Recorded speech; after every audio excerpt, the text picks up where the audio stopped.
Happy New Year's, everybody. 2025 is shaping up to be an exciting new chapter in my writing journey, and hopefully it is for you as well. But today I want to talk about tropes, specifically the tropes that I've seen a lot in the books that I've been reading and the TV and movies I've been watching and other media I've been consuming.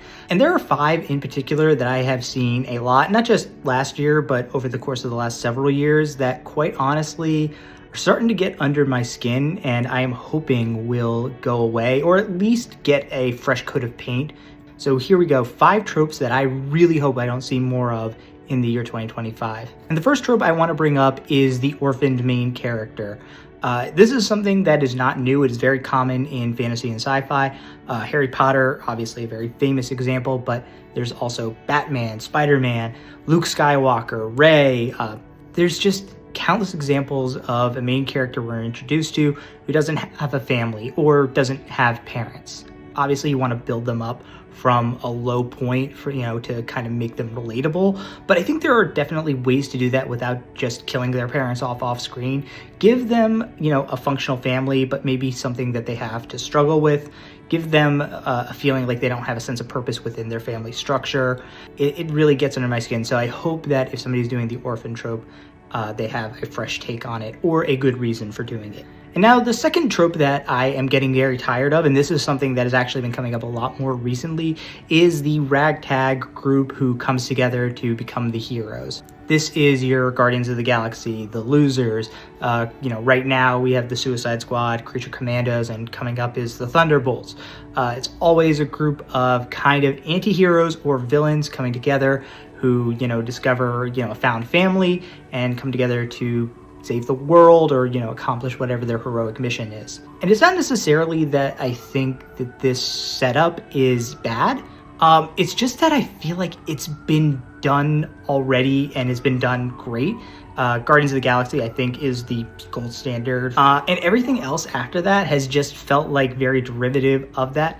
Right now, Creature Commandos is something that I'm watching and it's fine, but it feels like the Walmart version of the Suicide Squad, which felt like the Kmart version of Guardians of the Galaxy. And now we have Thunderbolts coming up this year, and I'm excited to see it because I like a lot of those actors like Florence Pugh, David Harbour, Julia Louis-Dreyfus, and I like some of those characters, but I know what the plot is going to be. If you're going to do this ragtag group, either have them be formed already and have them, kind of already have like the relationships together and maybe explore some of the internal conflict, or like have a really good reason for these people to be together other than just like they're a group of government contractors who come together. For Guardians of the Galaxy, it was a little bit more interesting, although they did all end up in prison. They all kind of found their way there individually. For stuff like the Suicide Squad, Creature Commandos, and Thunderbolts, it's always just the setup of, well, we were all sent by the government and now we have to band together. It's very trite and repetitive, and I just really am hoping that we either see less of that or we see a fresher take on that. The number 3 trope that I am tired of seeing, and this is a more classic trope, is enemies to lovers. This is, obviously a big thing in romance and YA, which is where I dabble a little bit, but it's also a thing in fantasy and sci-fi as well. Having, characters who come together and they don't like each other, but they eventually grow to become, romantically involved. I know a lot of people will say, well, the problem is not, the trope itself, it's the fact that they aren't true enemies who turn into lovers. And I kind of agree with that to an extent.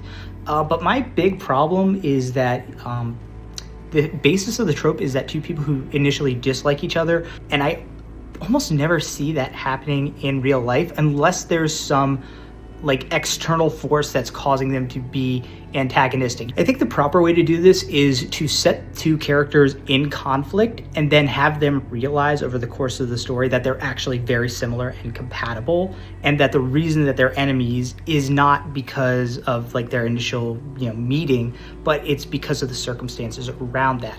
Or alternatively, you can do the, initially they meet and they don't like each other, but then if, they go through experiences that cause them to change, to appreciate the things that maybe they didn't like about that other person.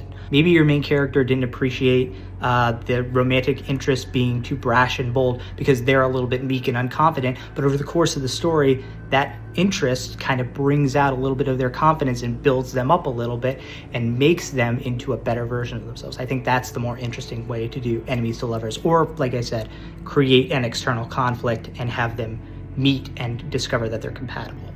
Along the same lines, the fourth trope that I am tired of seeing is the too quick romance or the insta fall in love. This also goes to like the, saw you in a dream and fell in love with you. Who likes this? I just don't understand why people like this notion of like a person seeing another person across a crowded room and like that's the one, the Ted Mosby sort of fantasy. This is one of my big complaints among many with Dune 2, is that the relationship between Paul and Chani just feels so hollow. It's basically Paul Atreides saw her in a dream, then met her in real life and was like, wow, you're really hot. And she saw him and was like, wow, you're really hot and you're kind of brave. Let's be together. But over the course of the movie, they just never talk about why they as people are compatible. They talk about why their interests are aligned, but there's not a chemistry between the two. And then finally, the last trope that needs to be killed with fire. We need to get off of the I can't tell you because reasons. And those reasons are usually either one, I'm not telling you to protect you, or number two, I'm not telling you because there's no time. And both of those are shitty reasons. And I'll start with the second one first because it's the lazier one in my opinion. Saying there's no time, it's like by saying there's no time and having them question this, you're taking up more time than just telling them. And also there's always an easy way to get out of this, which is to have the person who can't tell them because there's no time, just lie. Just say like, oh, there's a bomb threat or something, or pull a fire alarm, or say, I need you to come with me. I have $1 million that I'll give you if you come with me.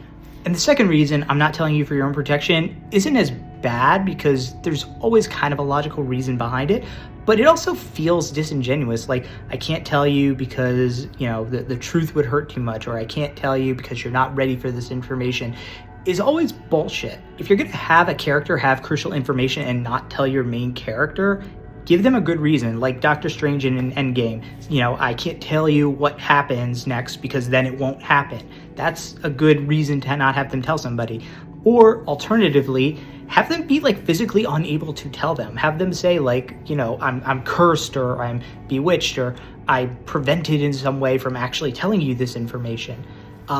And to me, if you're trying to do this trope well, that's the way you can focus this and redirect it to make it be a lot more meaningful. Put the onus on the person who has the information of like, I can't tell you, or I don't want to tell you because I am ashamed, I am afraid. To me, it's more interesting if the person holding the information doesn't do it for a reason internal to them, because then that's something that they can work through or your main character can kind of coax them through, or even just like bully shame them out of, and then they give up the information that they don't want. But having them just say, I'm not doing it for your own sake, it's always just bullshit. Give a reason that the person isn't being straight up with them and telling them the information.